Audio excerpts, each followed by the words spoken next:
দর্শক, মধু মাসে বাজারে বিক্রি হচ্ছে মৌসুমী ফল। উৎপাদন বেশি হয়, হাতের নাগালে কম দামে পাচ্ছেন ক্রেতারা। মৌসুমী ফলের বাজার নিয়ে বিস্তারিত জানাতে যুক্ত হচ্ছেন সহকর্মী এইচ.এম. মহিউদ্দিন। মহিউদ্দিন, মৌসুমী ফলের বাজার কেমন জমে উঠেছে জানাবেন, দাম নিয়ে কি বলছেন ক্রেতা বিক্রেতারা?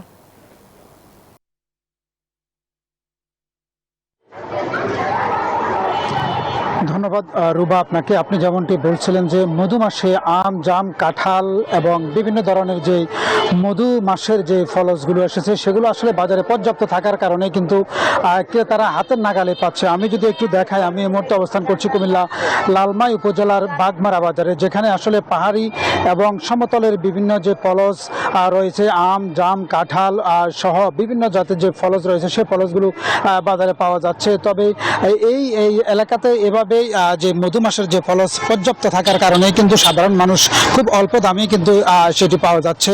তবে বিভিন্ন ধরনের যে আপেল, মালটা এবং ড্রাগন ফল সহ যে ফলগুলো আমদানি করা হয় সেই ফলগুলো বাজারের মধ্যে দাম একটু বেশি বৃদ্ধি হওয়ার কারণে কিন্তু আসলে সেখানে তারা সাধারণ যে ক্রেতারা রয়েছে তারাও কিন্তু হিমশিম খাচ্ছে।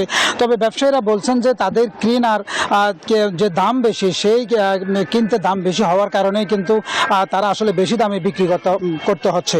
তবে বিশেষ করে পাহাড়ি এলাকার মধ্যে যে সমস্ত ফলসগুলো যে ফলনগুলো হয়েছে সেগুলো খুব হাতের নাগালে পাওয়া যাচ্ছে। বিশেষ করে লালমাই পাহাড়ের যে সুস্বাদু লাল মাটির যে উৎপাদিত কাঁঠাল, আম, জাম এবং যেই গ্রাম্য যে চাষিগুলো আসলে এই ফলসগুলো কিন্তু হাতের নাগালে বেশি পাওয়া যাচ্ছে এবং সেগুলো খুব কম দামে পাওয়া যাচ্ছে। বিশেষ করে আমের কেজি কুমিল্লাতে এই মুহূর্তে আমরুপালির দাম পাওয়া যাচ্ছে 50 থেকে 60 টাকা এবং ফজলি আম পাওয়া যাচ্ছে 40 থেকে 45 টাকা কেজি দরও কিন্তু পাওয়া যাচ্ছে।